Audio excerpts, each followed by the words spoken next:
अस्सलाम वालेकुम एवरीवन। मेरा नाम फ़िज़ा आबिद है एंड मैं सीजे में एज ए प्रोग्राम ऑफिसर काम करती हूँ। The centre for excellence in journalism is located at IBA Karachi और हम पिछले चंद सालों से जर्नलिस्ट अक्रॉस पाकिस्तान उनकी हम ट्रेनिंग्स करवाते हैं और हम डिफरेंट ऑर्गेनाइजेशन के साथ काम करते हैं इसके हवाले से। इसके अलावा हमारा एक जर्नलिज्म में मास्टर्स का भी प्रोग्राम है जो कि 1.5 साल की जिसका दौरानिया है और हमारे ऑलमोस्ट 3 बैचेस अब पास आउट कर चुके हैं। आज हम लोग यहाँ मौजूद हैं कुछ अवार्ड विनर्स के साथ बात करने के लिए। सीजे हर साल ICRC के साथ ह्यूमैनिटेरियन रिपोर्टिंग अवार्ड्स करते हैं और इस साल हमने 4th अवार्ड ऑर्गेनाइज किए थे। The award basically aims to recognize good reporting in the field of humanitarian reporting. With ICRC, we have also been conducting reporting workshops since the past 4 years. These awards are held annually, and it is given out in 4 different categories: broadcast, Urdu and regional languages; online, English, Urdu and regional languages; mainstream print English; mainstream print Urdu and regional languages. हर साल हम winners को celebrate करते हैं एक award ceremony के साथ, but because of Covid हमने इस साल एक अवार्ड सेरेमनी नहीं की, so we decided to bring together all the winners and do a Facebook live session with them and to discuss their stories and the reporting process, because it's always interesting to find out how these award-winning stories were developed. Today we have with us winners of 2 of the 4 categories from broadcast Urdu and online print, online English and Urdu. हमारे साथ हैं Sidra जरदार, who is a reporter at the Voice of America. She will be moderating the session. Along with her, we have 4 of our winners. हमारे जो broadcast Urdu की category थी उसमें हमारी winner थी रिफत अंजुम साहिबा. Rifat has been working in the field of journalism for more than a decade now. She has worked as a multimedia and a broadcast journalist with different national and international electronic, print and radio news organizations. Rifat was the winner in the news the broadcast category. हमारे runner up इस category में थे हामिद रहमान साहब. हामिद साहब का भी कोई 10-12 साल का एक्सपीरियंस है. He is a senior journalist. He has also worked with major media outlets across Pakistan. And Hamid साहब ने हर मीडियम में काम किया है, print, broadcast and digital. He's working as general secretary of the esteemed Karachi Union of Journalists for the 2 consecutive terms and is also a senior member of the Karachi Press Club.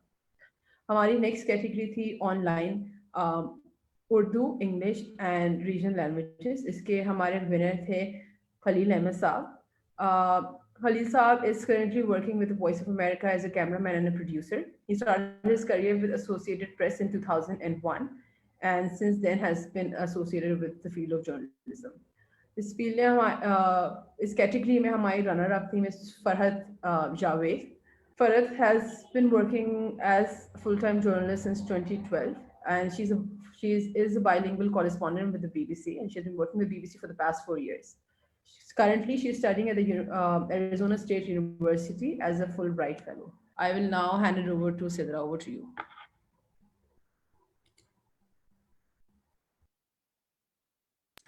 बहुत शुक्रिया फ़िज़ा. आपने वैसे तो सारे participants का तारुफ करा दिया है और ये भी बता दिया है कि आज हमने किस लिए यहाँ पर सब जमा हुए हैं. एक तो सबसे खुशी की बात यह है कि इस तरह के अवार्ड्स का जर्नलिस्ट को मिलने से ना सिर्फ उनकी हौसला अफजाई होती है बल्कि उन्हें मज़ीद अच्छा काम करने का मौका भी मिलता है. उनकी रिकग्नाइज़ किया जाता है उन्हें कि वो जो काम कर रहे हैं वो देखा जा रहा है, पसंद किया जा रहा है. तो पिछले साल भी बहुत सारे विनर्स थे, उससे पहले भी थे. इस बार हमने देखा है कि चूंकि कोविड की सूरत हाल है तो जर्नलिज्म और ज़्यादा मुश्किल हो रही थी इस पूरी सिचुएशन में, क्योंकि अब आपको मुख्तलिफ तरीक़ों से काम करना था और ऐसे में जब आप काम करते हैं और इस तरह के आपको अवार्ड्स मिले तो ये बताता है कि फ्रंट लाइन पे जहाँ और बहुत सारे लोग काम कर रहे हैं वहाँ जर्नलिस्ट भी हैं और जिन्होंने वाकई बहुत एफर्ट्स किए हैं. अभी भी बहुत सारे ऐसे जर्नलिस्ट हैं जो कोविड-19 से लड़ रहे हैं और इसकी वजह से जान की बाजी भी हार चुके हैं.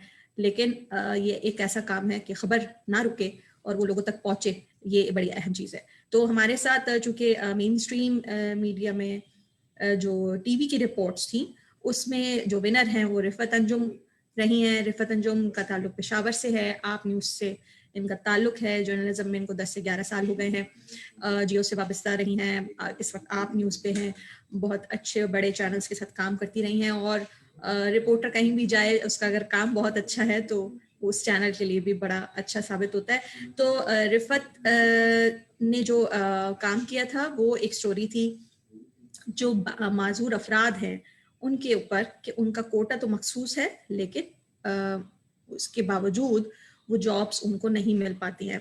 इसी कैटेगरी में हामिदुर रहमान रनर अप थे, जिनकी स्टोरी थी कि जो गुटखा मावा जिसके ऊपर पाबंदी है उसके बावजूद उसकी वो बेचा जा रहा है और उसके क्या नताइज निकलते हैं, जो लोग उसे इस्तेमाल करते हैं उनकी सेहत पे क्या असर पड़ता है। फैमिली से उन्होंने इंटरव्यू शुरू किया था और उसके बाद उसके नुकसानात पे बात की थी।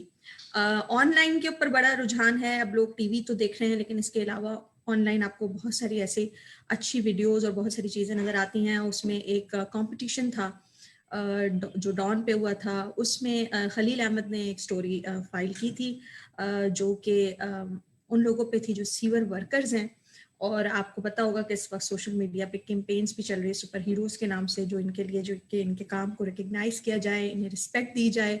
और उस हवाले से ये स्टोरी थी कि इनका काम कितना मुश्किल है और इन्हें किस तरह के मसाइल का सामना करना पड़ता है। फरज जावेद इसी कैटेगरी में ऑनलाइन में बीबीसी की तरफ से उनकी स्टोरी थी जो कि कॉन्फ्लिक्ट के ऊपर थी कि गिलगित बल्तिस्तान का जो हिस्सा इंडिया के पास है और जो पाकिस्तान के पास है, उधर रहने वाले जो दो, एक ही खानदान के जो दो लोग स्प्लिट हो गए, उनकी मुश्किलात क्या हैं कि वो कितने अरसे से नहीं मिल सके, उससे कवर किया गया, जो कि बड़ी मुश्किल स्टोरी थी। और वो उसे देखा गया ना सिर्फ, बल्कि एक इशू हाईलाइट हुआ कि जब रियासतों के दरमियान लड़ाई झगड़ा हो तो उस पे सफ़र जो है वो सिर्फ और सिर्फ वहाँ की आवाम करती है। तो चूँकि ये स्टोरीज मैंने आपको मुख्तसरन बताई हैं, लेकिन अब हम बात करेंगे पार्टिसिपेंट से। वो हमें बताएंगे कि उन्हें जब ये स्टोरी करनी थी तो उन्होंने कैसे की, उन्हें ख्याल कैसे आया और ये स्टोरी करने का मकसद क्या था। रिफत, आपसे बात करेंगे। ये बताएं कि कैसे ख्याल आया आपको कि आपने ये स्टोरी करनी है और कितना टाइम लगा आपको ये करने में? बहुत शुक्रिया सिद्रा। अस्सलाम वालेकुम तमाम लोगों को जो इस वक्त हमें देख भी रहे हैं और मेरे साथ जो कुलीग्स हैं जिन्होंने भी अवार्ड जीते हैं, पहले तो आप सबको भी मेरी तरफ से मुबारकबाद। बहुत शुक्रिया सिद्रा। सहाफ़ी जो होता है उसकी नज़रें होती है हर तरफ, और बात होती है ह्यूमैनिटेरियन रिपोर्टिंग की, तो मैं जिस जोन से ताल्लुक रखती हूँ, जिस एरिया से मेरा बिलोंग है, वो तो है ही ह्यूमैनिटेरियन बेस्ड स्टोरी से बिल्कुल भरा पड़ा होगा। लेकिन कुछ चीज़ें ऐसी होती हैं जो हमारे नज़रों से साइड पे होती हैं, मतलब हमारे मेन स्ट्रीम मीडिया में आपने भी काम किया, आपको भी पता है कि उस पर तवज्जो नहीं दी जाती। फॉर एग्जाम्पल, हम पॉलिटिक्स की खबरें ही देखते हैं, बहुत सी कम ऐसे इशूज हैं जिस पर टीवी चैनल काम करते हैं या बात करते हैं। मैं चूंकि ICRC और CJ का जो प्रोग्राम था ह्यूमैनिटेरियन रिपोर्टिंग का फर्स्ट बैच में लकी में थी, और उसमें मुझे बहुत ज़्यादा मतलब हेल्पफुल वो मेरे लिए रहा है। उसमें बहुत से आइडियाज उस टाइम भी डिस्कस हुए जिस पे कभी हमने ध्यान ही नहीं दिया था। लेकिन फिर सोचा कि क्यों ना ऐसे स्टोरीज को उठाया जाए जिस पर हम और मेन मीडिया या दीगर जो चैनल्स है वो काम ही नहीं कर रहे। होते होते यहाँ पे पहुंची मैं कि क्यों ना काम किया जाए डिसेबल लोगों पे। डिसेबल लोगों के लिए, क्योंकि उसमें बहुत से ऐसे लोग थे जिनको मैं जानती थी, बहुत से ऐसे लोग हैं जिनसे मेरा कांटेक्ट है और उनसे मुलाकात होती रहती थी, तो उनके मसाइल मुश्किलें मैं सुनती रहती थी। फिर उसमें जो मेन इशू आया उसमें ये था कि कोटा तो उनके लिए मुख्तस कर दिया जाता है हर तरह से, हर जगह पे, बल्कि पंजाब, सिंध और दूसरे सूबों में भी होगा। लेकिन खैबर पख्तूनख्वा में भी ऐसा ही था, और उसमें ये जो मसला पेश आ रहा था कि कोटा भी है, लेकिन जो मेन मसला था वो ये था कि इन कोटों पे आएगा कौन। लोग भी हैं, लेकिन होते होते जब इस स्टोरी की रिसर्च की और इस पर इन्वेस्टिगेशन की, इस पर बहुत ज्यादा काम किया, उसमें पता चला कि जी खैबर पख्तूनख्वा में के पास जो है किसी भी डिपार्टमेंट, जो इनके कंसर्न डिपार्टमेंट्स हैं, उनमें से किसी के पास डेटा ही मौजूद नहीं है। तो जब डेटा ही नहीं होगा, फिगर्स ही नहीं होंगे, तो आपको कैसे पता है कि 2% इनके लिए काफ़ी है या 4% इनके लिए काफ़ी है? उसके बाद कुछ ऐसे डिसेबल लोगों से राब्ता भी हुआ, मुलाकातें भी हुई। इतने में जिसमें मैंने एक कैरेक्टर लिया हुआ है स्टोरी में, सईद साहब, वो बदकिस्मती से फिजिकली थोड़े से डिसेबल हैं, वो छोटे कद के उस पे आते हैं। उन्होंने बेचारे ने 9 साल से वो यही करा है, और जिस दिन मैंने उनका इंटरव्यू लेना था, उसी दिन भी उन्होंने वो ईटा कटर्स देख कर आए थे, और बदकिस्मती से वही हुआ कि वो कहते हैं कि इवन इंटरव्यूज भी हो जाते हैं, लेकिन उसके बाद कॉल नहीं आती। तो मैंने ये इशू उठाया कि हम नॉर्मल लोगों के लिए बहुत सी चीज़ ऐसे उठाते हैं। ये वो चीज़ है, ये वो कम्युनिटी है जिसको मुसलसल नज़रअंदाज किया जा रहा है, और नज़रअंदाज किया जाता है अभी भी किसी को इतनी फुर्सत नहीं मिली, किसी को इतनी तौफीक नहीं हुई कि इनका डेटा इकट्ठा किया जाए और इनके लिए कोई लेजिस्लेशन हो। इंटरेस्टिंग, मुझे जितना केवी का पता है, दूसरे सूबों का तो मुझे नहीं पता, इनके लिए कोई लेजिस्लेशन भी नहीं है, कोई स्पेसिफिक कोई लॉ नहीं है, इनकी रिप्रेजेंटेशन नहीं है पार्लियामान में, किसी सूबाई असम्बली में इनकी रिप्रेजेंटेशन नहीं है। तो जहाँ पर किसी तबके को इतना ही सप्रेस रखा जाएगा, तो डेफिनेटली वहाँ इश्यूज भी ज्यादा होंगे। तो ये चीज उठाई मैंने, और उसको फिर थोड़ा सा बैकग्राउंड में गई कि खैबर पख्तूनख्वा में जो रफ फिगर मुझे मिला, जो रफ है, क्योंकि WHO के मुताबिक 18 to 20% डिसेबल होते हैं, लेकिन अगर डेटा देखा जाए तो इस वक्त पाकिस्तान में ये लोग कहते हैं कि 2% डिसेबल है, जो बहुत कम बताए जा रहे हैं, और असल बात ही यही है कि इनके पास डेटा ही नहीं है। ठीक है, सही। तो अच्छा, आपने जिस तरह जिक्र किया कि जिस स्टोरी को आप करने गई हैं, तो सबसे जो अहम चीज़ इसमें निकली वो डाटा नहीं है। अगर आप डाटा, तो चले, एक बहुत बड़ा काम है। यहाँ पर जो माजूर अफराद हैं उनके लिए रैम्प्स ही नहीं बनाई जाती कि वो बैंक में चले जाएं, वो किसी पार्क में चले जाएं, या वो किसी तफरीह मुकाम पे चले जाएं, जो कि उनका बेसिक राइट है। तो बहुत, एक तो उनके ऊपर वैसे ही इतना दबाव होता है, और उसके बाद वो इसके ऊपर आते हैं। मैं अभी मजीद आपसे रिफत इस स्टोरी के हवाले से बात करूंगी कि आपको इस स्टोरी पर काम करने के दौरान क्या मुश्किलात पेश आई। आप इसी कैटेगरी में हामिद उर रहमान रनर अप थे। हामिद साहब से मैं सवाल करना चाहूंगी, हामिद, आपने ये इशू क्यों रेस किया? क्या वैसे तो ये चीज कराची में हमें ज्यादा दिखाई देती है, लेकिन इस इशू को उठाने का आपके जहन में क्या आइडिया था? सिद्रा, आपको याद होगा जिना अस्पताल के जो खलील मेहर साहब हैं, ऑन्कोलॉजी वार्ड के सरबराह हैं, तो उन्होंने अपने आदाद शुमार जो हैं वो कोर्ट में पेश किए थे, और एकदम ज्यादा बहुत बड़ा फिगर, इसके बाद एकदम से जो है ब्रेकिंग मिलने लगी कि 3000 जो है मुंह के कैंसर के जो है मरीज जिना अस्पताल में सालाना आते हैं, और ये सिर्फ एक अस्पताल का डेटा है, जिसके बाद जो है बहुत ज्यादा जो है टीवी पे भी मामला उछला, और ये वो तादाद है जिनमें 20 साल से 40 साल के नौजवान शामिल हैं। तो इस वजह से बड़ा जो है खतरनाक डेटा था, जिसके बाद हमारे यहाँ ये चीज डिस्कस हुई। मुझे जो है हमारे यहाँ कामरान खान शो के लिए स्टोरीज होती है, तो उनकी जानिब से कहा गया कि आपको ये स्टोरी करनी चाहिए। और मुझे याद है डॉक्टर कैसर सज्जाद हैं, PMA के जनरल सेक्रेटरी, उन्होंने एक अंदाजे के मुताबिक बताया था दुनिया भर में छाती का कैंसर पहले नंबर पर है, पाकिस्तान के दीगर शहरों में भी छाती का कैंसर पहले नंबर पर है, लेकिन कराची में ये कहा जाता है कि मुंह का कैंसर पहले नंबर पर है, जो जिसके वो आदाद शुमार बताए जाते हैं। तो कराची में कैसर सज्जाद के मुताबिक कोई 10,000 के करीब जो है मुंह के कैंसर के मरीज सालाना जो है नए मरीज जो सामने आते हैं। तो ये आदाद शुमार थे, जिसके बाद मैंने इस स्टोरी को, मुझे कहा गया स्टोरी करो। जब मैं स्टोरी करने के लिए निकला, तो इसी दौरान जिस नौजवान को मैंने अपनी इस स्टोरी का हिस्सा बनाया है, मुझे पता लगा कि एक नौजवान है रिजवान, न्यू कराची का रहने वाला है। उसका मुंह के कैंसर की वजह से जो है बड़ी अजियतनाक उसको मौत हुई, अल्लाह ताला मगफरत फरमाए।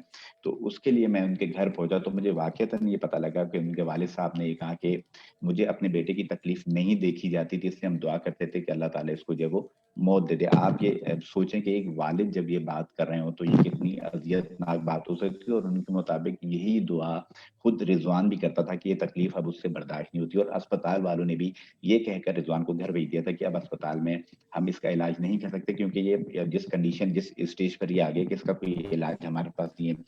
दूसरी अहम बात, अगर आप कराची के मज़ाफ़ात देखें या उस स्टोरी में मैंने एक और नौजवान को शामिल किया जो पेशे के लिहाज से एक उसने कहा कि मैं ताजिर था, मैं मेरा अपना कारोबार था और पठान था। अमूमन ये कहा जाता है कि पठान नस्वार खाते हैं, लेकिन वो पठान था, उसको गुटखे की लत लगी, उसका कारोबार सारा तबाह हो गया, और उसने बताया कि उसके कारोबार तबाह होने की वजह से उसकी पूरी फैमिली डिस्टर्ब हो गई है, उसका पूरा कारोबार तबाह हो गया, और उसको उधार लेने की वजह से अब लोग उधार भी नहीं लेते। तो इस कैफियत पर आ जाते हैं। एक मुंह के कैंसर में सबसे पहले जो प्रॉब्लम आता है, मुंह नहीं खुलता, मुंह खुलना बंद होता है, सबम्यूकस फाइब्रोसिस का प्रॉब्लम शुरू होता है।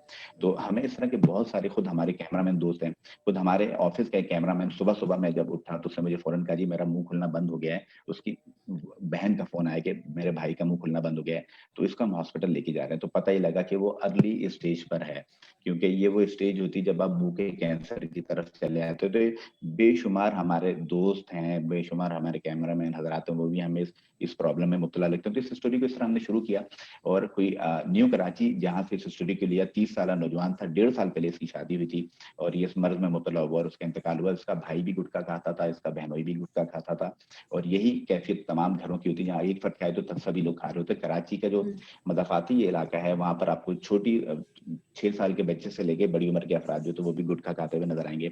तो ये ज़ाहिर एक बड़ा मसला है कराची वालों के लिए। इस स्टोरी को करना शुरू किया। न्यू कराची में कोई लगभग छोटी बड़ी फैक्ट्रीज जो हैं, जो 500 के करीब, जहाँ पर एक गुटखा तैयार होता है, और पाबंदी के बावजूद, आपको भी पता है, मुझे भी पता है, सब ये अब भी बिक रहा है, और पुलिस की निगरानी में बिक रहा है।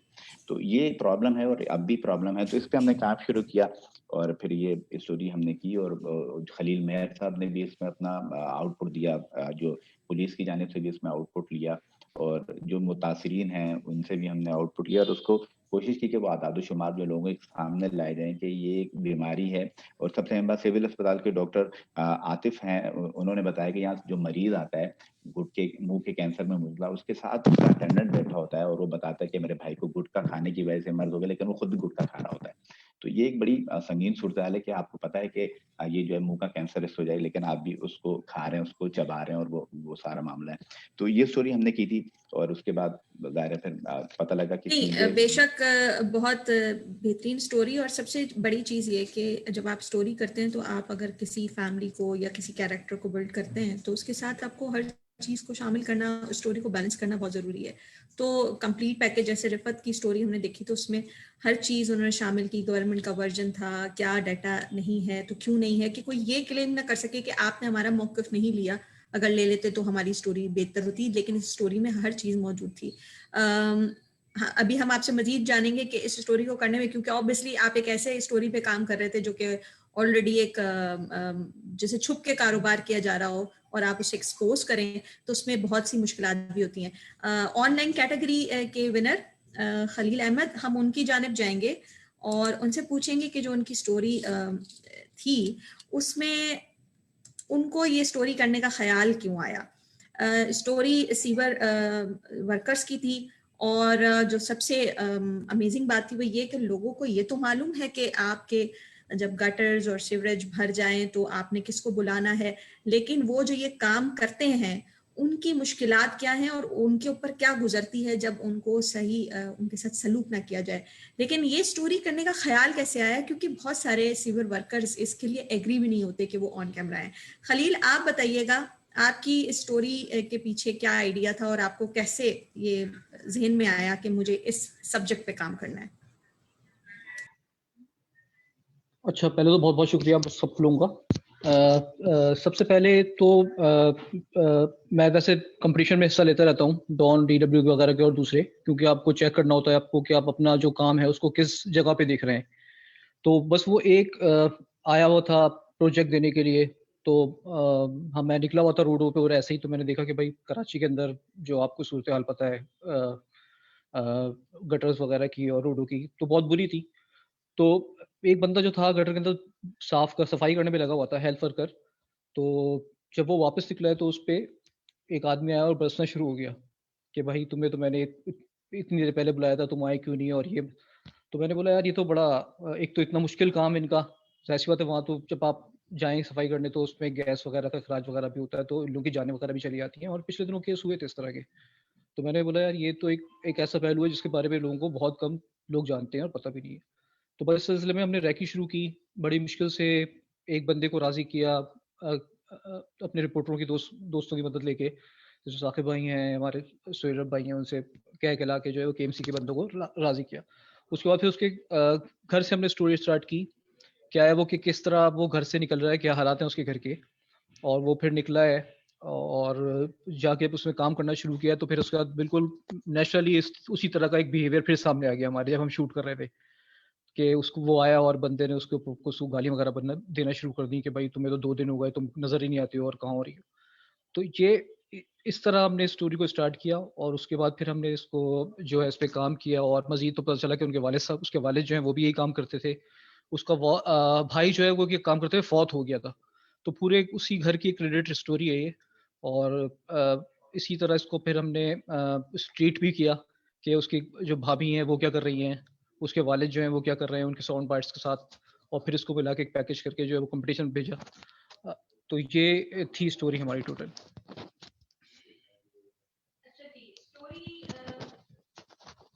स्टोरी के हवाले से जैसे खलील ने बताया कि एक स्टोरी करने के लिए उन्हें कितना ज़्यादा एफर्ट करनी पड़ी, क्योंकि मैंने जैसे पहले कहा कि इस तरह के वर्कर्स नहीं चाहते, कि बहुत सारे वर्कर्स से मैंने भी कोशिश की बात करने की, तो वो ये कहते हैं कि हम ऑन कैमरा इसलिए नहीं आना चाहते कि हमारे बच्चों को नहीं पता कि हम ये काम करते हैं, क्योंकि सोसाइटी के अंदर उनको अच्छा नहीं समझा जाता, वो अपने बच्चों को ये नहीं बताते कि वो कितना मुश्किल काम करते हैं। और बहुत कम ऐसे लोग हैं जो इनके घर वाले ये जानते हैं, लेकिन वो नहीं चाहते कि और लोग ये जाने कि जो हमारे साथ बैठने वाला शख्स है या हमारे साथ रहने वाला शख्स है वो ये काम करता है। तो बहुत मुश्किल सिचुएशन होती है, ऐसी स्टोरी को आप पिक करें और फिर उसके बाद उनको रजामंद करें, और कई दिन की एफर्ट होती है। लेकिन एक स्टोरी और हमारी नज़र से गुजरी जो कि रनर स्टोरी थी BBC की, जो कि कॉन्फ्लिक्ट जिसका टॉपिक रहा, और वो स्टोरी थी गिलगित बल्तिस्तान, जो पाकिस्तान और इंडिया के दरमियान एक तनाज़ा है। उसके बाद एक फैमिली का सिर्फ एक शख्स पाकिस्तान की हदूद में रह जाता है और उसकी पूरी फैमिली इंडिया चली जाती है। उस स्टोरी को पिक किया था BBC की फरत जावेद ने। फरत हमारे साथ मौजूद हैं, उनसे जानते हैं कि ये स्टोरी कितनी चैलेंजिंग थी और इसको शूट करने में कितना वक्त लगा, और किस तरह से आपका एक्सेस हुआ इस शख्स तक, और फिर कैसे ख्याल आया कि ये स्टोरी टीवी के लिए या ऑनलाइन के लिए जानी चाहिए। Thank you so much Sidra. सबसे पहले तो जब मैं आई वाज इन स्कर्दू, ये 2019 की बात है आई थिंक, हाँ 2018 की इनफैक्ट बात है ये। मैं स्कर्दू में थी। स्कर्दू में हर साल, क्योंकि वहाँ कोल्ड डेजर्ट है which is one of the world's highest cold deserts, तो वहाँ पे जीप रैली होती है हर साल। तो हम कुछ और स्टोरीज करने गए थे और हमने साथ वो जीप रैली भी, बेसिकली वो एक हमारी स्टोरी थी वहाँ पे ख़वातीन की कैसे उस पार्टिसिपेंट्स एंड ऑल दैट, तो वो स्टोरी करने गई थी। वहाँ पे हमारा फिक्सर था, उनका नाम है मूसा चुलुंखा। तो एक दिन उनके साथ बैठी हुई और मुझे उनके नाम पे बड़ी हैरत थी। आई थॉट कि ये कोई कास्ट है, तो मैंने उनसे पूछा कि मूसा ये चुलुंखा क्या है, ये आपके नाम का ये क्या है। तो मुझे बताने लगे कि ये बेसिकली उनके गांव का नाम है, और चुलुंखा वो गांव था जो कि जब 1971 की वॉर हुई तो इंडिया ने वो गांव कैप्चर कर लिया था। तो वो जब थोड़ा सा और डिग किया तो वो जो उसके पीछे किस तरह से चुलुंखा, 4 गांव थे 1971 में स्कर्दू के साथ, बॉर्डरिंग विलेजेस थे हमारे उस वक्त, और उन चारों गांव जो हैं वो इंडिया ने कैप्चर किए। 70 कुछ और गांव भी थे, लेकिन वो चारों उस स्कर्दू की बेल्ट पे थे, इंडिया ने कैप्चर की। और वो कैप्चर इस तरह से हुआ कि उन इलाकों में बहुत ज्यादा फाइट नहीं हुई, और वो जब कैप्चर हुए तो उससे ये इतना ओवरनाइट एक इंसिडेंट हुआ कि वो जो लोग उन देहातों में थे वो अब इंडिया की साइड पे अचानक बॉर्डर बदल गया, और सिर्फ चुलुंखा के लोग जो थे वो जब जंग शुरू हुई थी तो वो बॉर्डर वो पाकिस्तान का, क्योंकि उस वक्त ये आखिरी गांव था, तो पीछे की तरफ आ गए थे। बाकी जो गांव के लोग थे दे नेवर रियलाइज्ड कि जंग होगी और कब्जा हो जाएगा और हम अलग हो जाएंगे। तो वो लोग, जैसे किसी भी देहात के मर्द अक्सर शहरों में या करीबी कोई टाउन है वहां चले जाते हैं जॉब वगैरह करने के लिए, बच्चे हैं तो वो किसी मदरसे में उस वक्त चले जाते थे पंजाब की तरफ। हमने अपनी स्टोरी में एक बच्चे को, उस वक्त जो एक बच्चा था और पंजाब के एक मदरसे में वो पढ़ रहा था, उसको भी हमने ऐड किया।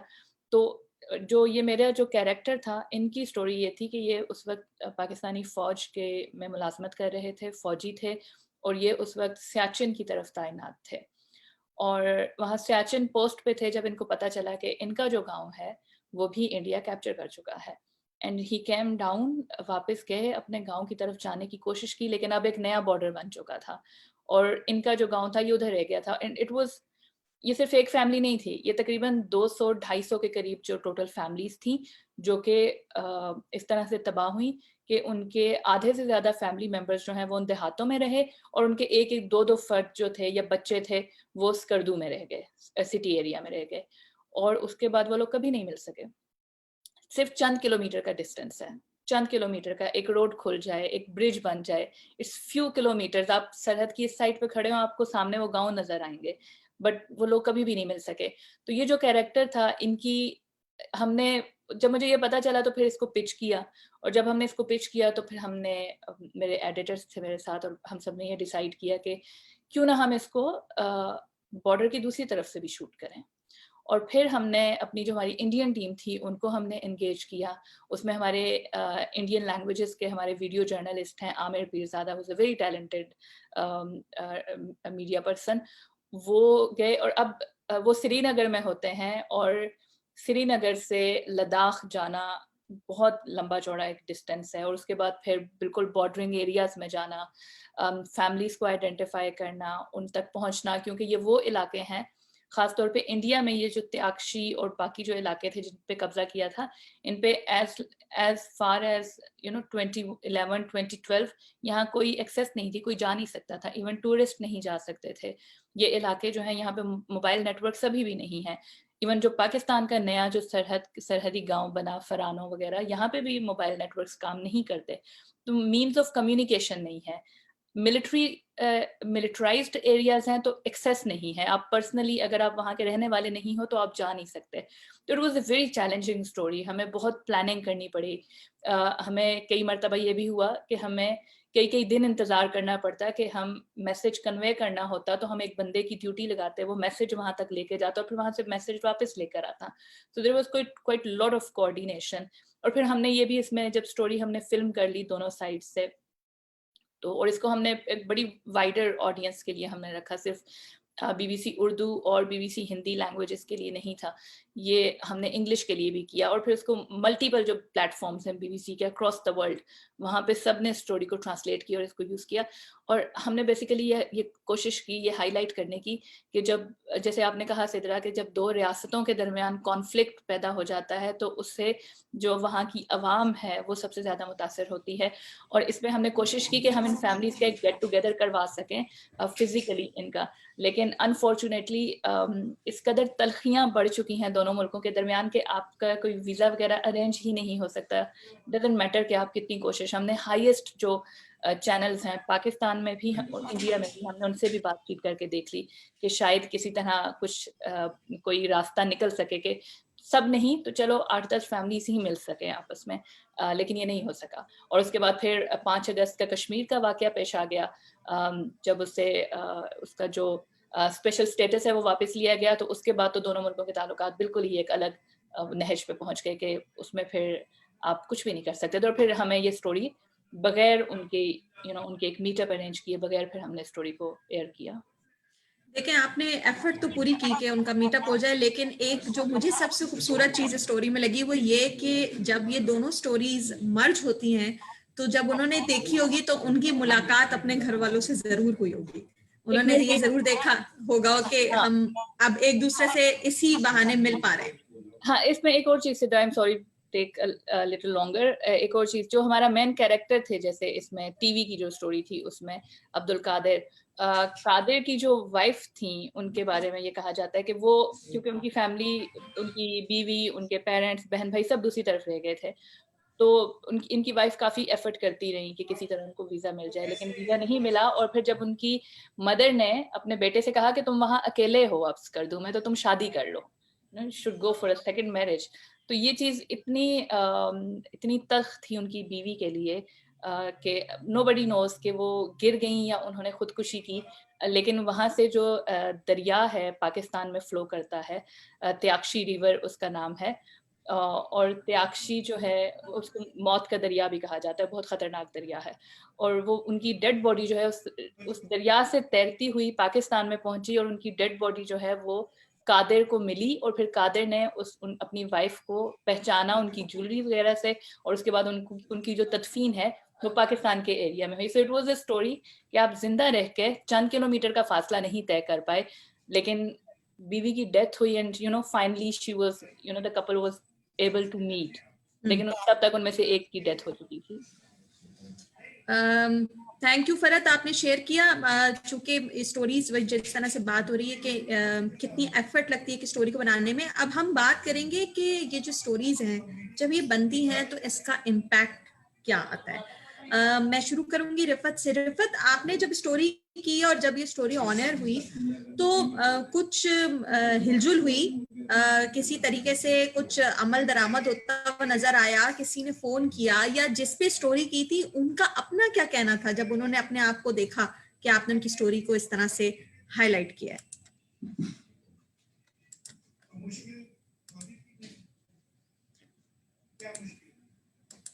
रिफत, आपका माइक म्यूट है।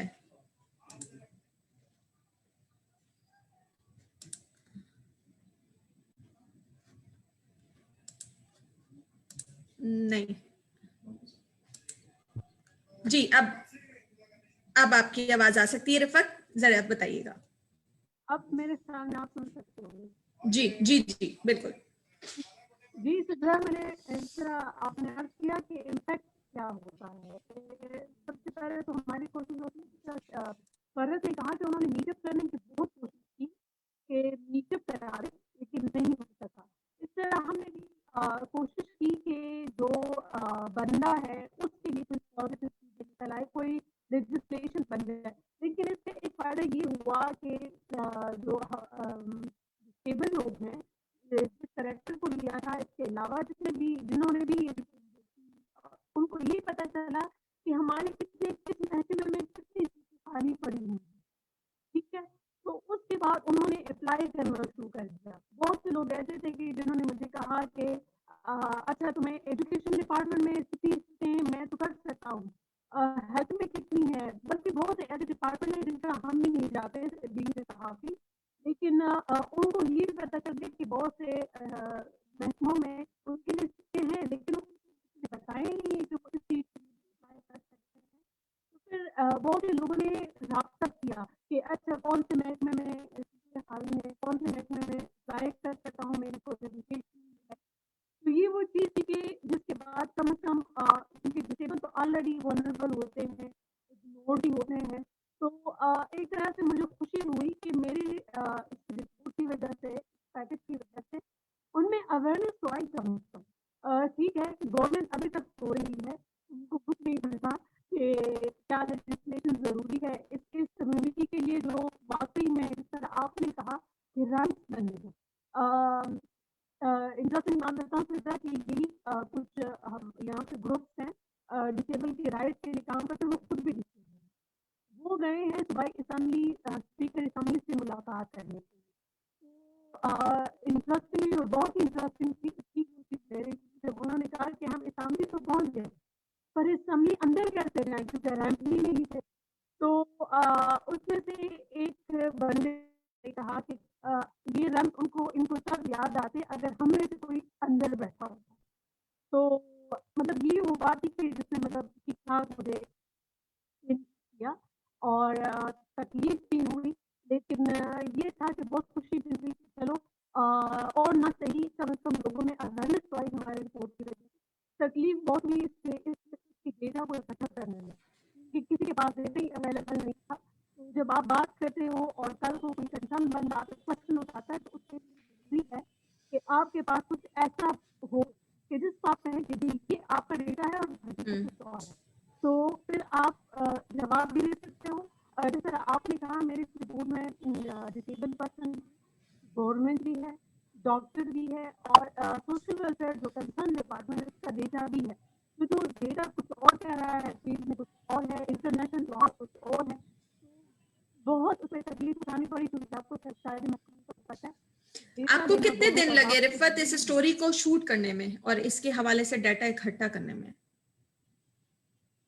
सिद्रा शूट करने में तो 1 से 2 दिन लग ही जाते होते, इतना मसला नहीं है, लेकिन इस डेटा को इकट्ठा करने में और बल्कि ये डेटा निकालने में सरकारी महकमों से डेटा निकालने मसला होता है। इस डेटा को निकालने में मुझे तकरीबन महीना लगा था और मेरी डेडलाइन भी क्रॉस हो गई थी क्योंकि मुझे 10 में था कि लेट हो गया, लेकिन क्योंकि मैंने सोचा था मैं करके दिखाऊंगी और मैंने किया और कुछ लगातार 3-4 ह्यूमैनिटेरियन स्टोरी, इसलिए मैं वेट कर रही थी कि ये बेशक लेट हो जाए लेकिन और तो ये हुआ स्टोरी कर दी। लेकिन आपने जितनी मेहनत की इस स्टोरी पर उस पे आपको अवार्ड भी तो मिला है, यानी कि आपकी जो मेहनत है वो वसूल हुई। हामिद, आप जरा बताइएगा आपको अपनी स्टोरी करने में कितना टाइम लगा और क्या मुश्किलात पेश आई, और इसको फिर जब आपने किया तो उसका इम्पैक्ट क्या आया? सिद्रा देखिए, इम्पैक्ट की जहाँ तक बात है, हम ज़रा इम्प्लीमेंट तो कोई चीज़ नहीं करवा सकते क्योंकि ज़रा हम सहाफ़ी हैं, रिपोर्टर हैं। हाँ, अलबत्ता इस खबर के चलने के बाद, क्योंकि मैं डॉक्टर खलील महर को इसका टाइम नहीं बता पाया, तो सुबह उनका खुद मुझे फ़ोन आया कि क्या मेरी स्टोरी ऑन एयर हो चुकी है। मैंने कहा आपको किसने कहा? तो उन्होंने कहा मुझे लोगों के फ़ोन आना शुरू हो गए हैं और उनमें से कुछ लोग ऐसे भी हैं जो मेरे पेशेंट थे। उन्होंने कहा कि इस स्टोरी के देखने के बाद अब हमने ये तहिया किया कि हम ये गुटखा नहीं खाएंगे। और दूसरी अहम बात जो मैंने बताया था, जो रिजवान था उसके भाई ने और उसके बहनोई ने ये तहिया किया था कि हम गुटखा नहीं खाएंगे। तो इम्पैक्ट तो इसी तरह का आ सकता है और ज़ाहिर स्टोरी का मकसद भी होता है कि अवेयरनेस दी जाए लोगों को, और यही हमारा काम है। और जहाँ तक टाइम की बात है, देखें हम न्यूज़ से रिलेटेड है तो वहाँ तो फौरन चीज़ें जो हमें बनाकर देनी होती है। आप खुद भी टीवी चैनल में काम कर सकती हैं। तो मेरे ख्याल में 3 दिन के अंदर मैंने ये स्टोरीज कंप्लीट कर ली थी, जो डॉक्टर्स के शॉर्ट्स करने थे, जो पुलिस वालों से करने थे, जो सारी थी। तो अल्हम्दुलिल्लाह, अल्लाह का शुक्र है कि 3 दिन के अंदर मैंने इसको कंप्लीट कर लिया था अपनी तरफ से, जो मेरा काम था। फिर ऑन एयर होने में इसको 2-3 दिन मजीद लग गए, उसकी एडिटिंग होने में। तो ये सिलसिला था। और मुश्किलात की लेकिन मैं इस पे ये पूछना चाह रही हूँ कि जो उसमें आप लोगों ने शॉट्स लिए हैं पुलिस के, जो जहाँ पर वो छापा मार रहे हैं और वहां से, ये काफी मुश्किल चीज होती है कि आप उस टाइमिंग को मीट करें, और इसमें थोड़ा सा रिपोर्टर के लिए भी खतरा होता है, कैमरामैन के लिए भी। कोई इस तरह की मुश्किल पेश आई, क्या रेजिस्टेंस हुई हो? इत्तेफाक से देखें, जैसे मैंने आपको बताया, तो ये पाबंदी के दिन चल रहे थे जब गवर्नमेंट ने भी सख्ती की हुई थी कि जो गुटखा जहाँ बिक रहे हैं वहां पर वो छापे मार रहे थे। और इत्तेफाक से न्यू कराची जहाँ मैं गया था वहां पर ये चीजें डेली बेसिस पे हो रही थी। तो उसी दिन जो हमें, जब हमने पुलिस से सॉर्ट किया, तो उन्होंने कहा कि हम कहीं पर रेड करने जा रहे हैं और वो हमें ये वाली चीज वहां से मिल गई। तो ये हमें आसानी रही और इसी वजह से जो पैकेज कंप्लीट होने में मैं जल्दी जिसको कंप्लीट भी कर गया, जो मेरी टाइमिंग थी। तो ये एक मुझे फायदा हो गया कि जिस इलाके में मैं गया हुआ था वहीं पर मुझे ये पैकेज शूट करने के लिए बहुत सारी चीजें मिल गई। क्योंकि आपने देखोगा जो गुटखे के जो पान के जो खोखे हैं, जो जहाँ गुटखा बिकते हैं, तो आपको हर जगह मिल जाएगा, सदर से लेके केमाड़ी और रेडीकोट, हर जगह ये छोटे छोटे केबिन मौजूद है। तो ये मुश्किल नहीं हुई। तो इसलिए मुझे मुश्किल जो मुझे पेश आई, क्योंकि आपने देखोगा न्यूज में सबसे ज्यादा जो प्रॉब्लम होता है, एक ही कैमरामैन आपको 3 दिन के लिए मिल जाए। क्योंकि अगर एक कैमरामैन अगर आज शूट कर रहा है तो कल आपको कैमरामैन चेंज मिलेगा, तो फिर थोड़ा वो साइकी जो है वो मैच नहीं कर पाती। तो ये थोड़ी मुश्किल मुझे पेश आई, लेकिन बाकी ज़ाहिर है अल्लाह का शुक्र था, कोई इतनी ज्यादा मुझे मुश्किलात पेश नहीं आई। ठीक है, ग्रेट। अच्छा जी, खलील से बात करते हैं। खलील, मुझे बताएं कि आपका जो शूट था वो कितना टाइम लगा उसको करने में, और जो सबसे बड़ा चैलेंज था स्टोरी को करने के बाद वो क्या था, और उसके बाद जब ये स्टोरी ऑन एयर हुई तो उस फैमिली ने जब देखी तो उनका क्या कहना था, लोगों का क्या रिस्पॉन्स आया, इसके हवाले से थोड़ा सा बताइए। इसको सबसे बड़ा मसला जो हमें जहाँ आया था वो तो लाइनअप करने के अंदर आया था कि जो फैमिली कैरेक्टर हमने ढूंढा उसमें काफ़ी टाइम लगा, क्योंकि वो रजामंदी बड़ी मुश्किल से हुई थी। मतलब वो भी शर्त हुई थी कि वो मतलब वो बाद में कि फेस वगैरह नहीं दिखाएगा, मेरे बच्चों का मामला है और ये वो। लेकिन फिर बाद में उससे ये हुआ कि यार दिखा देंगे, कोई इशू नहीं है ऐसा, क्योंकि आप काम तो कर ही रहे हैं ना। तो इस तरह करके तो शूट करने में हमें इसको आप कह सकते हैं कि कुछ हिस्सा हमने इसका 1 हफ्ते के अंदर कंप्लीट किया, कुछ उसके बाद किया। 1 हफ्ता 1.5 हफ्ता जो है इसकी शूट में लगा। उसके बाद फिर इसका प्रोसेस एडिटिंग का 2 दिन 3 दिन इसकी एडिटिंग में लगे। तो ये सारी चीज़ें थी। बाकी चेंज तो आपको पता है कि सिंध के अंदर तो बहुत मुश्किल है किसी चीज़ के अंदर चेंज आना। मतलब तनख्वाहें भी आज इनकी वही हैं जो पहले थी, कुछ चेंज नहीं है, ना हेल्थ की फैसिलिटीज़ हैं, ना कोई इनके साथ मास्क होते हैं उतरने के लिए, ना कोई इनको कुछ चेक करने के लिए कि गैस है गटर में या नहीं है, कुछ मतलब किसी भी किस्म की कोई सिक्योरिटी तो नहीं, ना दी गई है। क्योंकि उनका तो मामला ही यहाँ पे अलग है, क्योंकि बजट के मामला हैं, तो यहाँ पे उस तरह चीज़ों को देखा ही नहीं जाता। और ना कोई बहुत ज़्यादा किसी ने बोला हो कि भाई ये इम्पैक्ट आया हो, उसके बाद उनके ऊपर, उनकी फैमिलीज़ के ऊपर। तो यहाँ के तो मामला तो आपको अंदाज़ा है कि इतनी जल्दी से कोई इतना बड़ा कोई इम्पैक्ट पड़ता नहीं है। तो बस लोगों ने इसको स्टोरी की तरह लिया और देख के जिनको सराहना उन्होंने सराहा। तो ये है सूरत-ए-हाल इसकी।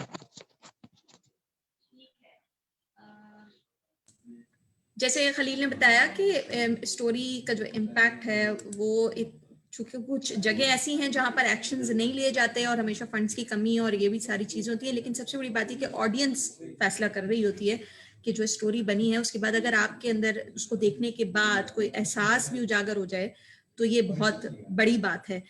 हम कुछ चीज़ों को बहुत लाइट ले रहे होते हैं, लेकिन जब वो हमारे सामने आती है तो हमें पता चलता है कि लोगों की ज़िंदगी में मुश्किलात कितनी हैं, लोग कैसे ज़िंदगी गुजार रहे हैं। जैसे मैंने बात की कि एक स्टोरी है और बहुत सारी हैं कि हामिद ने बताया कि उनके स्टोरी के बाद बहुत सारे लोगों ने कहा कि अब हम तो ये इस्तेमाल नहीं करेंगे। रिफत ने बताया कि बहुत सारे लोगों को ये समझ में आया कि अच्छा हम अप्लाई कर सकते हैं, हमारे लिए सीट्स हैं, लेकिन एक मुश्किल चीज़ है लेकिन रास्ता मिला।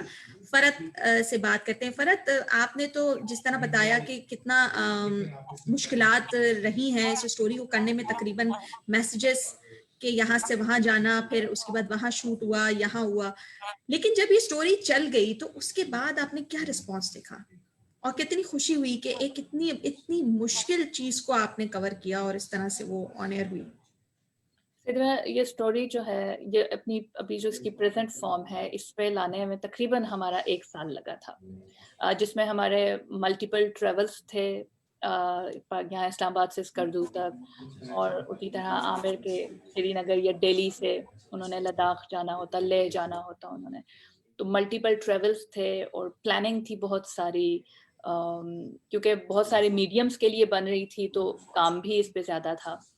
और फिर हम ऑफिशियल्स के साथ बातचीत कर रहे थे, तो उस पर भी तकरीबन 1 साल का अरसा लगा था, आइडिया कंसीव करने से लेकर उसको एयर करने तक। इम्पैक्ट की जहाँ तक आपने बात की, तो मैं आपसे एग्री करूँगी कि अगर आप मेरे ख्याल में एक डिबेट जनरेट करने में भी कामयाब हो जाएं, तो that's a huge thing that one can do. मेरी बहुत सारे लोगों से बात हुई जिन्होंने इन इलाकों में सर्व किया हुआ, गवर्नमेंट ऑफिशियल्स, और कई साल उन्होंने इन इलाकों में सर्व किया हुआ, और उन्होंने बताया कि इवन उनको नहीं पता था कि वहाँ पे इस तरह का कोई इशू भी है। हम डिवाइडेड फैमिलीज पे बात करते हैं, लेकिन हमारा ज़्यादातर फोकस जो है वो बांग्लादेश के साथ जो हमारी डिवाइडेड फैमिलीज हुई, या फिर हमारी कश्मीर जो डिस्प्यूटेड कश्मीर है, उस वहाँ पे जो डिवाइडेड फैमिलीज हैं, हम आमतौर पे हम उन पे बात कर रहे होते हैं। इस तरफ कभी ध्यान किसी का नहीं गया कि नहीं, आपके जो हिमालयन और कराकोरम रेंज है, वहाँ पे भी बहुत सारी डिवाइडेड फैमिलीज हैं। ये लोग वहाँ पे 71 के बाद से, जैसे मैं एक बच्चे का जिक्र कर रही थी, वो पंजाब के स्कूल में पढ़ते थे, उनके जब जंग का पता चला वहाँ पे, उस जमाने में बहुत देर से पता चलता था कि कहीं जंग हो रही है, तो जब उनकी वो हाफिज साहब हैं, उनकी फैमिली को जब पता चला, तो उनके फादर गांव से पंजाब में आए, खानेवाल में शकालबन उनका मदरसा था, और वो यहाँ से अपने बेटे को वापस लेके उन्होंने जाना था। तो इस सारे ट्रेवल में उनका 1 हफ्ता लग गया। तो वो जब वापस, बाय द टाइम वो 1 हफ्ते के बाद वापस स्कर्दू पहुंचे, तो उनको पता चला कि अब तो बॉर्डर बदल गया है। तो उनके बच्चे, उनकी फैमिली सब वहीं पे रह गए, और वो बाप बेटा जो है वो स्कर्दू में रह गए, and they could never meet again. वो रो के बता रहे थे, मतलब उनमें से मेजोरिटी जो है, जिनके पेरेंट्स की डेथ हो चुकी है, बहन भाइयों की डेथ हो चुकी है, और वो कभी नहीं मिले। और अभी आके कहीं टेक्नोलॉजी अब आई है, तो अभी वहाँ पर इंडिया की तरफ खासतौर पर अब जो गाँव है, वहाँ पर तो एक वीडियो मैसेज रिकॉर्ड किया जाता है, और आप रिकॉर्ड करने के बाद तकरीबन 8 घंटे का सफर तय करके आप लेह में जाते हैं, और लेह वहाँ आपको सिग्नल्स मिलते हैं, और आप वहाँ से वीडियो अपनी पाकिस्तान के इस इलाके में भेज सकते हो, अगर लकीली आपकी जो फैमिली है वो स्कर्दू में रहती है। तो वहाँ पे लोगों ने एक व्हाट्सएप ग्रुप क्रिएट किया जहाँ पे उन्होंने सोचा कि चलो किसी तरह हम मिला लें लोगों को। तो मेरे ख्याल में इस स्टोरी से इंडिया और पाकिस्तान का एक ऐसा इशू है कि आप उसको क्विकली आप उसको सॉल्व नहीं कर सकते। ठीक है, आप किसी भी इशू पे जहाँ पे इंडिया और पाकिस्तान का कॉन्फ्लिक्ट आ जाता है वहाँ पे आपको बहुत जल्दी रास्ते नहीं खुले हुए आपको मिलते। तो कम से कम इतना मैं समझती हूँ कि ज़रूर हुआ कि लोगों को पता चला कि ये इशू भी एग्जिस्ट करता है उन इलाकों में, और ये फैमिलीज भी हैं। तो अगर ये मिल जाएं, जो लाइक अप टू 50 इयर्स होने को हैं, और अगर ये फैमिलीज मिल जाएं तो इसमें क्या बुराई है। अगर वहाँ से कोई वीज़ा इशू कर दे, पाकिस्तानी अथॉरिटी वीज़ा इशू कर दें, तो इसमें क्या बुराई है अगर ये फैमिलीज मिल जाती हैं। तो कम से कम एक डिबेट तो स्टार्ट हुई, लोगों को पता तो चला कि ये प्रॉब्लम एग्जिस्ट करता है। So I think that too is a success. बाकी इनके मसले हल होंगे, रास्ता खुल जाएगा, तो वो जहाँ पे पाकिस्तान और इंडिया जैसे मुल्क आए, ये दो रियासतें आ जाएं, तो वहाँ पे इतने जल्दी कुछ भी नहीं होता।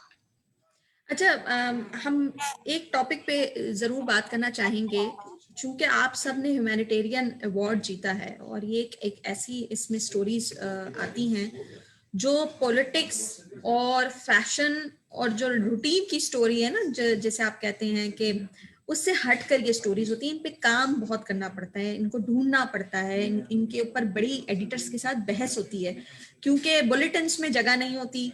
अगर कोई ऐसा पैकेज आ जाए तो उसको आखिर के चंद मिनट दिए जाते हैं, और अगर आपको गलती से कैमरा दे दिया जाए तो बड़ा एहसान भी जताया जाता है कि बस आपको आज दे दिया, 2 घंटे के अंदर कोई काम करके लाके दे दें। ये तो टीवी का मिजाज है।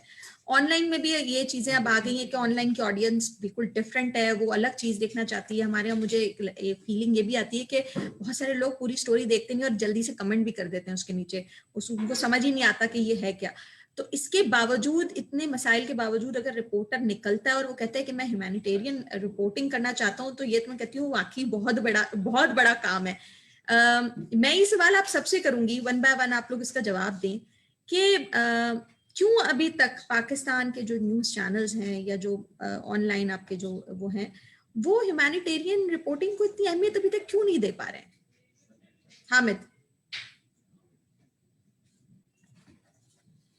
हाँ, देखिए सिद्रा, सिर्फ ये ह्यूमैनिटेरियन रिपोर्टिंग का मामला नहीं है, सेहत का मामला है, एजुकेशन का मामला है। ये 2 टॉपिक ऐसे हैं जिन पर जगह नहीं मिलती, और आपकी बात सही है, इसके लिए हमें लड़ना पड़ता है। मुझे याद है अखबार से इलेक्ट्रॉनिक मीडिया में अब, और यही हमारा रोना होता है कि हमें जगह नहीं मिलती, और मिलती है तो शायद एक कॉलम या शायद रात में। मुझे याद है मेरे न्यू टीवी पर पैकेजेस चलते थे हेल्थ के, रात को 2 बजे 3 बजे। मैं से कहता था भाई कौन देखता है, मतलब अवेयरनेस मैं किसको दूं। तो ये एक बहुत बड़ा मसला है। तो ये तो फिर बाद में दूसरी बात आती। तो मेरे ख्याल में अब शायद अब जब से ये मामला चेंज है, कोरोना का पूरा सिलसिला शुरू हुआ, तो अब शायद हेल्थ को जगह मिलने लगी। वो भी शायद ये है कि नंबर बढ़ जाते हैं, मरने वालों की तादाद बढ़ जाती है, तो उस हद तक ये लेते हैं। पॉजिटिव जो इसका इम्पैक्ट है, ये उसके जो अवेयरनेस के इम्पैक्ट है, उस लिहाज से अब भी हम शायद रिपोर्टिंग नहीं करते। मेरे ख्याल में लोग ये बात नहीं है कि लोग देखना नहीं चाहते, लोग जो है वो सिर्फ कमेंट करके निकल जाते हैं। रिस्पॉन्स आता है, मुझे कोई आज 8 साल हो गए हेल्थ रिपोर्टिंग करते हुए, रिस्पॉन्स आता है और बहुत अच्छा रिस्पॉन्स भी आता है। तो ये बात नहीं, सिर्फ हमें एडिटर्स की सतह पे, ब्यूरो चीफ्स की सतह पे, जो मैनेजमेंट के जो लोग उस सतह पर लोगों को बताने की जरूरत है कि ये भी एक पार्ट है जिसको लोग देखना चाहते हैं, जिस पे काम करने की जरूरत है। और मुझे याद है डॉन के जहांजीर ने कहा था कि डॉन की इस वक्त की सबसे हिट जो स्टोरी है वो ये थी कि वो एक हमने हेल्थ की थी, हेल्थ की स्टोरी की, तो उसमें था कि अनार के फवायद क्या है। अभी लोगों का मिजाज है बहरहाल, लेकिन ये कि वो है, लोग देखना चाहते हैं हेल्थ के मामला पे, लोग बहुत ज्यादा जो है वो अवेयर होना चाहते हैं। और अब ये वक्त है कि इस पर बात की जाए और इस पर ये स्टोरीज की जाए। ठीक, रिफत आप बताइए, आप भी न्यूज चैनल से वाबस्ता है, हामिद ने जो मसाइल बताया, आप इससे एग्री करती हैं कि जब आप बात करें अपने एडिटर से, ब्यूरो चीफ से, असाइनमेंट डेस्क से कि जी मैं इस तरह के एक ह्यूमन एंगल स्टोरी करना चाहती हूँ, तो ज्यादातर सुनने को क्या मिलता है? वो यही कहते होंगे जो रूटीन की रोज की खबरें हैं उस पर काम करो, ये बाद में देखा जाएगा।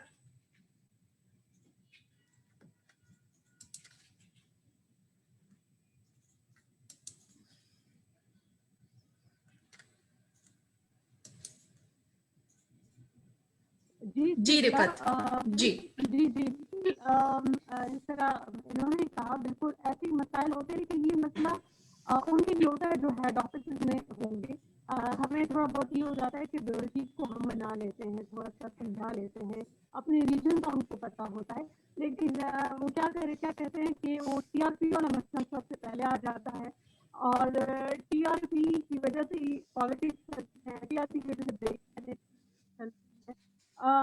उसके अगर आप इस स्टोरी में मेरी हेड ऑफिस से आप न्यूज़ के हेड ऑफिस से बात हुई, उनसे डिस्कशन हुई थी, उनको समझाना मुश्किल था, इसलिए से बहुत हिस्सा काट दिया था, जो फिर मैंने लड़ कर उससे दोबारा लगवा लिया था कि अगर आप इसको काटेंगे तो स्टोरी का तो मजा ही नहीं था। लेकिन वो जो हमारी टिपिकल स्टाइल है कि भाई नहीं ये 90 सेकंड से बढ़ रहा है, अब 90 सेकंड में बंदा कुछ भी ना कहे कि वो 90 सेकंड, सबसे बड़ा मसला है वो ये। फिर दूसरा ये कि जो लोग वहाँ बैठे होते हैं वो आपके रीजन के उस इशू के इतने वाकिफ होते हैं, उनको होना चाहिए, सेंसिटाइज होना चाहिए। फॉर एग्जाम्पल खैबर पख्तूनख्वा से इस तरह की स्टोरियाँ आना बहुत बड़ी बात है, क्योंकि ये जो एरिया है, ये जो हिस्सा है, टोटली इस पे जितनी भी दहशतगर्दी की खबरें जाती रही हैं वो हमेशा से दहशतगर्द है। तो वो तरीके से वो ये टैग लग चुका था कि मतलब यहाँ सिर्फ बुरा ही होता है और कुछ अच्छा होता ही नहीं है, या कुछ ऐसे कोई और इशू है ही नहीं, लेकिन ऐसा नहीं है। बहुत सी चीजें उनको समझानी पड़ती है कि ये शायद आपके लिए डिसेबल है तो डिसेबल है, यहाँ पर लॉज बनने के लिए इतनी वल्नरेबल कम्युनिटी को आप इग्नोर नहीं कर सकते, ये मेरे सीजन का बहुत बड़ा इशू है। तो इनको इस तरह की चीजें करती है, लेकिन पाकिस्तानी मीडिया के साथ जो अन्याय है वो ये भी है कि किया थी, दूसरा ये कि वाला कल्चर, और तीसरा ये कि पॉलिटिशियन पॉलिसी होती है की अपनी, क्या पॉलिटिक्स को टॉप पे रखना है, फिर है, फिर स्पोर्ट्स है, जो भी है, लेकिन काम तो यही होता है कि होते हैं उसको बिल्कुल लोअर लेवल पे रखते हैं। लेकिन अगर इसको देखा जाए तो मैं बात करना चाहूँगी कि ये इश्यूज होते हैं, ये मसले होते हैं जो आपको मसले लगते हैं, लेकिन ये जो गवर्नमेंट लेवल पे पॉलिसीज बनती है इसलिए सही। अच्छा, मैं चूंकि टीवी के लिए काम करती रही हूँ तो मुझे अंदाजा है कि रन डाउन जिस तरह डिजाइन होता है कि जी शुरू में आपकी हेडलाइन है, उसके बाद हम पहले जो है वो हुकूमत का मौकफ चलाएंगे, फिर ऑपोजिशन होगी, फिर उसके बाद कुछ फैशन और इसका थोड़ा सा तड़का लगेगा, तो स्पोर्ट्स का इतना कोटा होना चाहिए, लेकिन वो आखिर में कमर्शियल्स चलते हैं और बाज़ औक़ात इतना इंपॉर्टेंट कमर्शियल होता है कि रिपोर्टर्स के पीटीसी भी कट कर दिए जाते हैं, या वो बिल्कुल आखिर के टाइम होते हैं जिसमें, या फिर आपकी बहुत अच्छी स्टोरी होगी तो वो कहते हैं नहीं जरूर चलाएंगे, पूरी चलेंगे, और जब आप आके अगले दिन देखते हैं तो पता चलता है कि वो रात को 2 बजे 3 बजे चली है, तो फिर आप क्या कर सकते हैं। लेकिन इसका एक एडवांटेज ये कि आप अपनी स्टोरी का लिंक अपने बनाए हुए यूट्यूब चैनल पे भी लोग अपलोड करते हैं, फेसबुक पे भी करते हैं, तो वहां भी ऑडियंस आती है। फरत और खलील दोनों चूंकि आप लोगों की कैटेगरी ऑनलाइन पे थी, मुझे बताएं ऑनलाइन के जो पर जो लोग हैं जो डिजिटल मीडिया पे हैं, उनका मिजाज टीवी देखने वालों से जरा मुख्तलिफ है। फरत, वो क्या देखना चाहते हैं? उनको ह्यूमैनिटेरियन स्टोरीज वगैरह अट्रैक्ट करती हैं, ये रिस्पॉन्ड आ रहा होता है वहां से?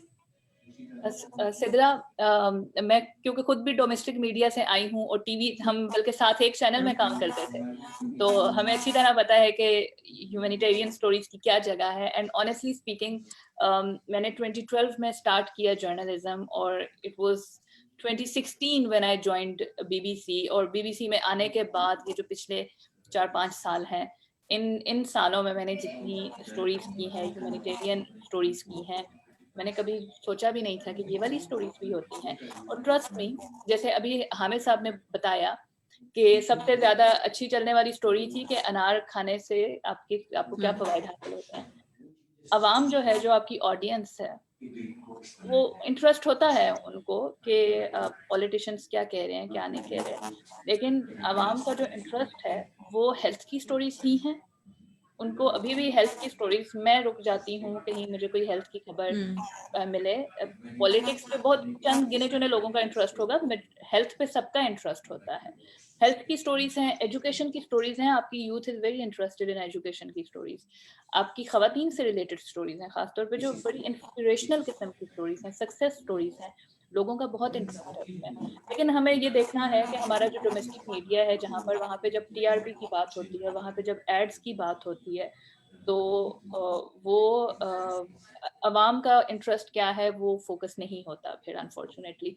जहाँ तक ऑनलाइन ऑडियंस की बात है, ऑनलाइन में थोड़ा सा ट्रेंड में हामिद साहब से इत्तेफाक करूँगी कि इस तरह की जो humanitarian stories, health stories, women's की स्टोरीज जो हैं वो ज़्यादा पढ़ी जाती हैं, क्योंकि ऑनलाइन स्टोरी की जो लाइफ है वो ज़्यादा होती है। आपकी टीवी पे ब्रॉडकास्ट जो हो रही है स्टोरी, वो रात को 3 बजे के बुलेटिन में मेरी अपनी बहुत स्टोरीज ऐसी चली हैं जो बड़ी मेहनत की होती थी, रात को 3 बजे चलती थी, सुबह 6 बजे चलती थी, nobody would watch it and it wasn't repeated and there was no link। तो उनकी लाइफ बहुत महदूद होती है। ऑनलाइन की स्टोरी की बहुत लाइफ होती है। हमारी कई ऐसी स्टोरीज हैं जो हम एक कोई स्टोरी होती है उस टॉपिक की, उस स्टोरी के अंदर हमने एक लाइन का लिंक टैग कर देते हैं जो 4 साल पहले स्टोरी होती है। वो स्टोरी इतनी नहीं पढ़ी जाती जिसके अंदर टैग किया गया होता है, लेकिन वो जो लिंक है वो दोबारा से पॉपअप हो जाते हैं, पीपल रीड इट। तो स्टोरी की लाइफ ज्यादा है और लोग पॉलिटिकल स्टोरीज नहीं पढ़ते फिर ऑनलाइन बहुत ज्यादा, क्योंकि रेलेवेंस उनकी बहुत कम होती है। आज है, कल चेंज हो जाएगी पॉलिटिकल सिचुएशन, स्टोरी इररिलेवेंट हो जाएगी। जो ह्यूमैनिटेरियन स्टोरीज हैं उनकी रेलेवेंस मेरे ख्याल में बहुत लंबे अरसे तक मौजूद रहती है। आई थिंक ऑनलाइन ऑडियंस में एक फर्क है। और फिर ऑडियंस पढ़ी लिखी है क्योंकि वो पढ़ते हैं आ गए ऑनलाइन पर, तो मेरे ख्याल में थोड़ा सा एक वो आपका वो शायद आपकी सोच भी थोड़ी सी बदली हुई होती है। सही। खलील से मैं पूछना चाहूंगी कि आपका एक काफी तवील अरसा है जर्नलिज्म में और आप शूट बहुत अच्छा करते हैं, तो आपने क्या चेंज देखा इन 20 सालों के अंदर? लोगों का अब मिजाज कहाँ पर जा चुका है देखने के एतबार से, खबर को देखने के अंदाज में, खासतौर पे अब डिजिटल मीडिया पे? अच्छा, चेंज हो गया ना ट्रेंड टोटल। अब पहले जो है, अगर आप 2009 से लेके 12-13 तक अगर गए तो फिर उस वक्त उन दिनों में टीवी के ऊपर ये ह्यूमैनिटेरियन टच की, हेल्थ की स्टोरीज और दूसरे इश्यूज चला लिए जाते थे, हेडलाइन में ले लेते प्रॉपर। जियो जैसे इदारे के अंदर क्योंकि काम किया हुआ है हमने, तो उसमें तो प्रॉपर स्टोरीज चलती थी हेडलाइन के साथ, और उस पर इम्पैक्ट भी बड़े अच्छे अच्छे आते थे। गडाब में कई स्टोरी हमने की हेल्थ के ऊपर, उस पर बड़े अच्छे इम्पैक्ट आए। लेकिन अब जो है वो टोटल ट्रेंड चेंज हो गया है। अब सिर्फ पॉलिटिकल ही खबरें होती हैं, और सिर्फ 25 मिनट की मेरे ख्याल में खबरें होती हैं, उसके अंदर 35 मिनट के ऐड होते हैं, तो बुलेटिन तो वैसे ही एंड हो गया। अगर आप देखें तो 20 से 25-30 हेडलाइंस होती हैं 20 मिनट तक। अगर 9 बजे बुलेटिन स्टार्ट हो रहा है तो 9:20 तक सिर्फ हेडलाइन ही हेडलाइन चलती रहेंगी, 30-40 हेडलाइंस होती हैं। तो वो तो आप लोग रिपोर्ट जो करेंगे वो कहाँ चलेगी? 1.5-2 मिनट की रिपोर्ट जगह चलने की जगह ही नहीं है। सोशल मीडिया है वो टोटल डिफरेंट है। वहाँ पे आप बहुत अच्छी स्टोरी, बहुत मेहनत करके बनाई हुई स्टोरी को अगर आप डालें भी, तो हो सकता है वो उसको बहुत ज़्यादा व्यूअरशिप ना आए। लेकिन कोई स्टोरी ऐसी होती है जिसमें आपकी मेहनत ही नहीं होती और वो आप करें तो वो तो पता नहीं कहाँ जा रही होती है। मतलब सोशल मीडिया के अपने देखने वाले हैं, समझने वाले भी उसको अपने, क्योंकि अगर आप कमेंट्स देख रहे हो तो उसमें आपको अंदाजा हो जाता है कि बंदे ने कितनी स्टोरी देखी है, कितनी स्टोरी देखी है, क्या कमेंट्स किया है और क्या चल रहा है। तो बस वो वहाँ पे भी एक ट्रेंड सेट है, और टीवी पे तो आपको होता है ट्रेंड सेट ही है। तो ये फ़र्क रह गया है जर्नलिज्म में। आप सोशल मीडिया पे कितने अरसे में ये ह्यूमैनिटेरियन स्टोरियाँ बंद हो जाएंगी चलना, ये भी पता नहीं है।